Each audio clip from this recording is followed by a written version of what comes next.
Labą dieną. Šiandien sveikinamės iš Lietuvos hidrometeorologijos tarnybos prie aplinkos ministerijos Meteo.lt administracinio pastato. Į šalį plūstant vis karštesniam orui susirinkome aptarti prognozuojamos kaitros. Lietuvos hidrometeorologijos tarnybos prie aplinkos ministerijos prognozių ir perspėjimų skyriaus sinoptikė Elena Kliukina pasidalis naujausią meteorologinę informaciją apie prognozuojamą kaitrą, o Higienos instituto profesinės ir aplinkos sveikatos centro aplinkos sveikatos skyriaus vadovė Gražvydė Norkienė pateiks rekomendacijas, kaip reikėtų apsaugoti sveikatą nuo karščio poveikio. Po specialistų pristatymo mielai atsakysime jūsų klausimus. Tai kviečiu nelaukti ir pradėti. Prašau, Elena. Labą dieną.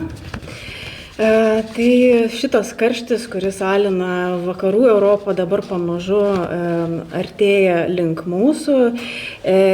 Šiandien susirinkome dėl to, kad artimiausias 3 paras ta kaitra laikysis ir mūsų šalyje.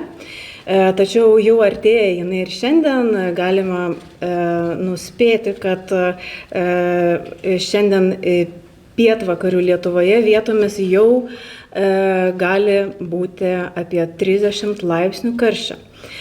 Kalbant apie savaitgalio orus, šeštadienį numatoma 28-33 laipsnių kaitra, sekmadienį kais dar labiau iki 31-36 laipsnių. Na ir pirmadienis kol kas naujausiais duomenimis bus karščiausia diena ir daugelį rajonų karštis turėtų pasiekti 32-37 laipsnius šilumos. Taip pat galima paminėti ir tai, jog savaitgalio naktis taip pat bus šiltos ir daugelį rajonų bus apie 20 laipsnių šilumos. Ir kalbant apie kažkokius su tuo susijusius reiškinius, tai pirmadienį bus šiek tiek trumpo lietaus su perkūnijomis, kadangi bus ganėtinai geros sąlygos susidaryti konvekciniams debesims. Ir praėjus pirmadienį, jau nuo antradienio matome, kad karštis pamažu trauksis į rytus ir dienos metu antradienį jau bus apie 24-29 laipsnių šilumos. Taip pat ir naktis pamažu darysis vėsesnės. Ir dabar, jeigu kažkas turi klausimų, tai mielai juos atsakyčiau. Kuriuose regionuose pasiskirstys tas karštis? Kur bus karščiausia, kur mažiau? Bent jau rytoj matome, kad karščiausia bus pietvakariniuose rajonuose. Tuo tarpu sekmadienį ir pirmadienį, ko gero, nėra labai didelės prasmės skirstyti, nes tas karštis pasieks visus. Galbūt galima išskirti pajūrį, nes ten paprasčiausiai dėl jūros įtakos bus šiek tiek vėsiau. Tačiau taip, karštis bus visur didelis. Kai kurie sinoptikai jau prognozuoja rekordus šį savaitgalį. Ar tiesa, kad kažkokių istorinių karščio rekordų gali būti, kad pasieksim? Ir kada paskutinį kartą turėjom tokią temperatūrą? 36-37? Šiaip absoliutus rekordas birželio mėnesio yra išmatuotas Kaišiadorių stotyje 2019 metais ir siekia 35,7 karščio. Tai tikėtina, kad šitą rekordą galima pasiekti, tai vis tiek atnaujinsime dar informaciją ir žiūrėsim, kaip keisis situacija. Kuo ši kaitra ypatinga? Kas vyksta atmosferoje? Atmosferoje dabar per visus aukščius yra gan didelė temperatūra ir yra aktyvi karščio pernaša šiuo metu iš pietvakarių Europos. Tad gausime ne tik karšto, bet galimai ir ganėtinai drėgno oro. Kaip žmonės pajus tą kaitrą, paprastai tariant? Ar mes čia kepsim kaip orkai, tai bus labai tvanku, bėgs prakaitas, jeigu gali Apibūdinkit, kaip ta kaitra pasireikš. Apie tai pakalbės kita pranešėja. Sinoptikai kol kas prognozuoja tik orų sąlygas, o žmonių reakcija į tos orus tai labai individualiai ir priklauso nuo labai daug. Ar tiesa, kad po šitų karščių Lietuvoje gali būti audra, perkūnija, kruša, nes kai kurie sinoptikai ir tokius dalykus jau skelbia? Mes kol kas neskelbiam, tikrai bus pirmadienio dieną popiet visai neblogos sąlygos susidaryti tokioms lokalioms perkūnijoms, tačiau nieko išskirtinio ir nebūdingo vasarai. Kas turbūt neramina labiausiai, ar temperatūra dieną, ar tai, kad naktimis beveik neatvėsime, nes minėjot, ar ne, tropinės naktys? Ko gero, dienos temperatūros, aišku, yra pavojingesnės ir žymiai aukštesnės negu naktį. Tai jeigu naktį tiesiog bus nejauku miegoti ar ten sunkiau užmigti, tai dienos metu tikrai ta situacija bus ganėtinai pavojinga. Ir dar aš labai atsiprašau, gal galim grįžti prie tų rekordų, gal galit patikslinti, jūs paminėjot, kada buvo paskutinis syk, o šį kartą mes prognozuojam kažkokius rekordus ar ne, dar tik patikslinkit. Prognozuojam, kad yra tikimybė, kad bus rekordų, bet kol kas tiksliai sunku pasakyti. Ir patikslinkit, kada pagaliau šį kaitra baigsis, ar pirmadienį? Antradienį. Taip, pirmadienis bus karščiausia diena, o jau nuo antradienio pradės karštis trauktis į rytus. Ir patikslinkit, karštis iš vakarų Europos pas mus ateina? Pietvakarių. Vėjas koks nors, sukilimai vėjo, ar toks bus labai ramus? Kaip tik labai ramu, galbūt bus vidutinio stiprumo, rytoj bus apie 6-11, bet kažkokių gūsių tai nenumatoma. Tai tiek, perduodu žodį, ačiū. Labai diena. Esu Gražvydė Norkienė iš Higienos instituto profesinės ir aplinkos sveikatos centro, aplinkos sveikatos skyriaus. Ir Higienos institutas yra parengęs rekomendacijas, kaip elgtis esant didelėm temperatūrom. Ir kaip sinoptikė minėjo, jeigu temperatūra yra nuo 27 iki 34, žmogus jaučia jau silpną diskomfortą, esant šiai temperatūrai ir vidutiniai drėgmei galimi lengvi tik tai sveikatos sutrikimai, esant temperatūrai jau nuo 35 iki 39 žmogus jaučia stiprų diskomfortą, kuomet kūno termoreguliacija tampa nebeefektyvi, o sveikatos problemų rizika ženkliai padidėja ir šioje temperatūroje jau gali prasidėti tiek šilumos išsekimas ar ištikti šilumos smūgis. Ir jeigu temperatūra viršytų 40 laipsnių, bet to neprognozavo sinoptikai, tai jau būtų labai rimtas pavojus sveikatai. Ir žinoma, sveikatos specialistai rekomenduoja tuo laikotarpiu stengtis būti patalpose, kuriuose yra įrengti ventiliatoriai arba oro kondicionieriai, o jeigu neturite tokių sąlygų namuose, susiplanuoti, praleisti laiką vėsesnėse patalpose, tai galėtų būti tiek bibliotekos, tiek kino teatrai, tiek prekybos centrai ar kažkas panašaus. Tik svarbu atkreipti dėmesį, kad patalpų oro temperatūra nebūtų žemesnė 18 laipsnių ir žinoma patalpose rekomenduojama, jeigu yra kondicionieriai, kad tarp lauko ir vidaus patalpų temperatūra neviršytų 6-8 laipsnių skirtumas. Taip pat rekomenduojama dažnai gerti skysčius visą dieną, ne tik pajutus troškulį, nelaukiant, kol prasidės troškulys. Ir geriausia tam tinkamas būtų tiek mineralinis vanduo ar mineralizuotas, ar elementarus geriamasis vanduo ir netgi galėtų būti kažkiek pasūdytas, nes prakaituodami netenkame daug druskų. Reikėtų vengti alkoholinių gėrimų ir skysčių su kofeinu ir gėrimų su cukrumi ar saldikliais, nes jie skatina skysčių išsiskyrimą, kas yra ir taip aktualu. Kūnas karščio metu patiria dehidrataciją. Taip pat, jeigu žiūrint į mitybą, reikėtų vengti riebių ir sunkiai virškinamų patiekalų, stengtis valgyti daugiau vandens turinčių skysčių, tokių produktų lengvai virškinamų, liesų pieno produktų, vaisių, daržovių, nes maisto produktai turintys daug baltymų, tokie kaip pavyzdžiui mėsa, jie didina metabolinę šilumos gamybą ir tai skatina vandens netekimą.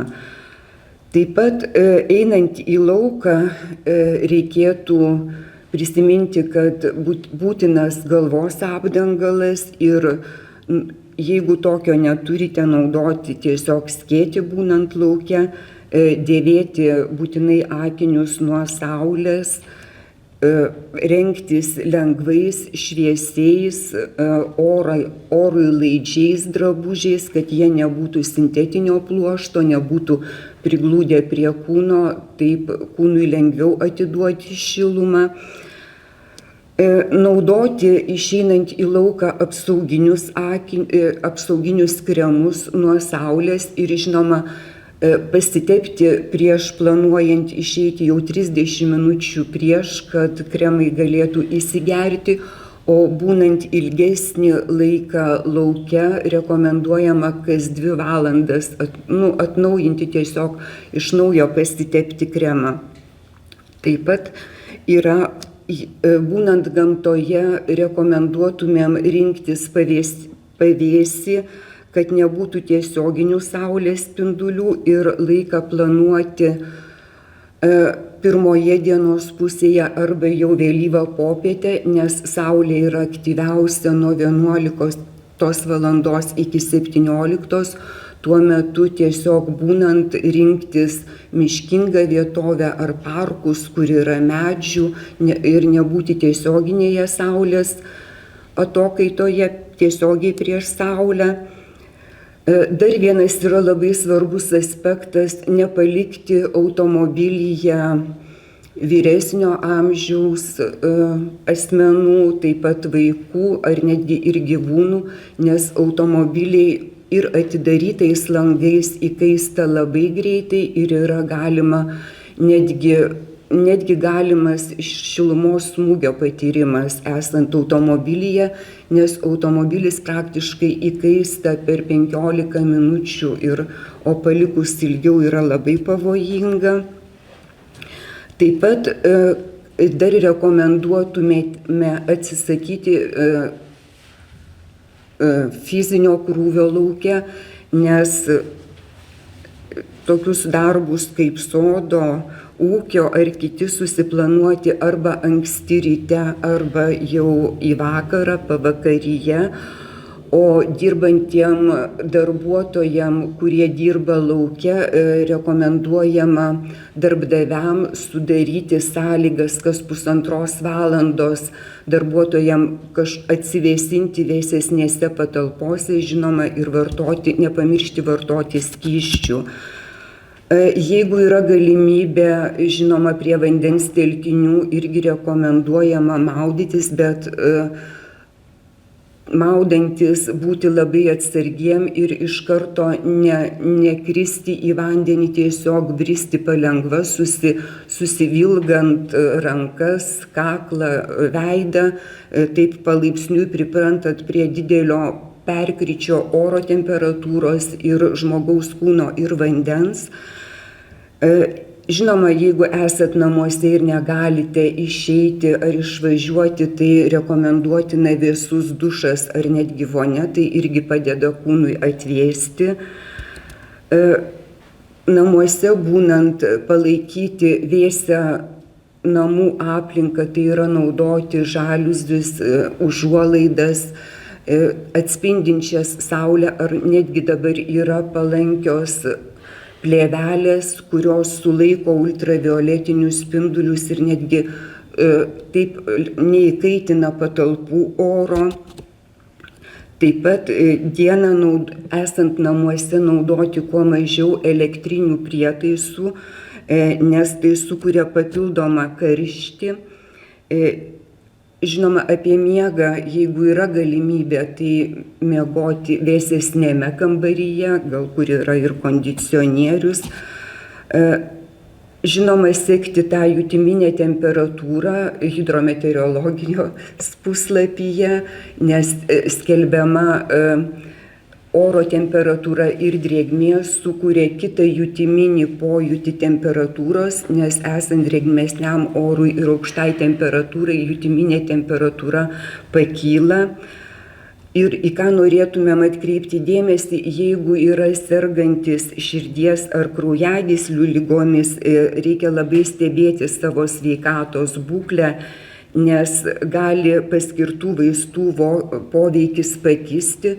Todėl rekomenduojama ir pasikonsultuoti su šeimos gydytojais, o būnant lauke ir jeigu yra patiriama labai gausus prakaitavimas ar netgi raumenų mėšlungis ir kūno temperatūra labai pakyla ir praktiškai yra virš 40 laipsnių, tiesiog jau tai yra simptomas, kad yra reikalinga pirmoji pagalba ir taip pat labai rekomenduojama stebėti savo aplinkoje, jeigu jūs pamatysite šalia esančius žmonės jau tokius kaip ir sutrikusius, sumišusius, o gali būti ir be sąmonės, tai tiesiog kviesti greitąją pagalbą, jeigu yra galimybė jisai judantis jį nuvesti į vėsesnę vietą nuo tiesioginių saulės spindulių. Jei yra galimybė, jeigu žmogus sąmoningas, tiesiog siūlyti kažkiek skysčio atsigerti, jeigu paguldyti, pakelti kojas aukštėliau, kad kraujotaka į smegenis patektų greičiau. Taip pat, jeigu turite šalia rankšluostį ar kažką, tai ir yra galimybė sudrėkinusi vėsinti visą kūną, jį uždengiant. Tai būtų tokie patys pagrindiniai, kaip ir rekomendacijos. Ir dar į ką norėčiau atkreipti, kad visi mes jaučiame tą karščio poveikį, bet yra ypač jautrios žmonių grupės. Tai yra vaikai, kūdikiai, yra senjorai virš 65 metų amžiaus. Lygiai taip pat gali būti ir jautriom grupėm priskiriama yra ir nėščiosios moterys, ir socialinę riziką patiriantis asmenys, tai yra tie, kurie vartoja alkoholį, narkotinės medžiagas ir galbūt neturi pastovios gyvenamosios vietos. Tai tiek laikytis šitų rekomendacijų, kurios buvo išvardintos, rekomenduojama mums visiems, bet ypač jautriom grupėm išvardintom, tai ypatingai reikėtų jas atsižvelgti ir jų laikytis. Tai dėkoju už. Labai trumpai, Prancūzija, kadangi ten jau laikosi tas karštis labai ilgai, jie įsivedė trumpalaikį alkoholio prekybos ribojimą. Jūs kaip specialistė, kaip ekspertė, kaip manytumėt, gal ir Lietuvai galbūt jau reiktų svarstyti tokį dalyką, ar kuo tos sąlygos Lietuvoje ir Prancūzijoje skiriasi, kad tokių net veiksmų tenka politikams? Tiesiog politikai turbūt turėtų formuoti tą ar draudimą, ar leidimą, bet tiesiog esant tokiem dideliem karštiem, o tokiom aukštom temperatūrom, kaip ir minėjau, nerekomenduojama vartoti alkoholio, nes jisai didina tą dehidrataciją ir skysčių pasišalinimą spartesnį ir žmogaus pojūčiai yra, jie tokie, kaip ir galima sakyti, mažiau reaguoja, jisai nejaučia to savo sveikatai poveikio, kad jam jau darosi blogai. Tai, O dėl vartojimo, tai taip, jokių būdų. Ir dar, jeigu minėjau, ir kofeinas lygiai taip pat, skysčiai su kofeinu, jie taip pat didina skysčių pasišalinimą ir dehidrataciją taip pat skatina. Tai irgi reikėtų galbūt vengti, o vanduo, ypatingai mineralinis ar mineralizuotas vanduo, yra rekomenduojamas, nes atstato ir kalio, natrio ir visus kitus mikroelementų disbalansą, nes jie pasišalina prakaituojant sparčiau. Šiaip realiai kokios žiauriausios pasekmės žmogui gali būti, nuo tokios kaitros, ar saulės smūgis, ar gal net mirtina gali būti? Tai taip, saulės smūgis gali įtakoti, gali netgi sukelti ir infarktą, ir šilumos smūgį, ir paprastai jau pats nesėkmingiausias atvejis gali baigtis net ir mirtimi. Kiek praėjusiais metais turėjome? Turit statistiką? Aš šitos statistikos nepasiėmiau kažkaip, bet... Mes matėme vakarų Europoje atšaukiamos pamokos, trumpinami tvarkaraščiai. Pas mus pamokos pasibaigus, bet mes turime vaikų stovyklą, užsiėmimų. Ką daryti jiems? Tai vaikam irgi lygiai tos pačios rekomendacijos išvardintos, jos būti vėsesnėje patalpoje, nebūnant tiesioginėje saulėje, būti pavėsyje, vaikus stengtis tada galbūt į parką nusivesti, į miškingesnę vietovę, nes lapų laja taip pat sulaiko tuos tiesioginius saulės spindulius. Žinoma, vaikam nepamiršti pasiūlyti atsigerti, nes vaikai tiesiogiai nejaučia to troškulio, o jų kūnas daug greičiau dehidratuoja. Jie to pojūčio, kad jiem karšta ir juos troškina, daug vėliau pajunta negu suaugęs žmogus. Tai tiesiog priminti ir reguliariai tiesiog duoti gerti kūdikiam. Labai aktualu, dar nepaminėjau, galbūt, kad automobilyje, jeigu jūs keliaujate ir kažkurį laiką buvot pasišalinę, grįžtate, sodinant vaiką į jo automobilio kėdutę, būtina patikrinti, ar kėdutės paviršiai nėra labai įkaitę, metalinės sagtys, diržai, nes jie irgi gali net nudeginti kūną. Vaikam kūdikiam, tiksliau, iki pusės metų net nerekomenduojama būti paplūdimiuose ir juos neštis į paplūdimius tiesioginėse saulės spinduliuose, jau jie aišku nebūna, bet gali atspindi tiek, jeigu ant smėlio, tiek nuo smėlio, tiek nuo vandens, tai vaikai turėtų būti visą laiką lengvais drabužėliais, visas kūnas jų uždengtas, ne tik tai kelnaitės. Tai į tą dar reikėtų atkreipti dėmesį. Ačiū. Ačiū.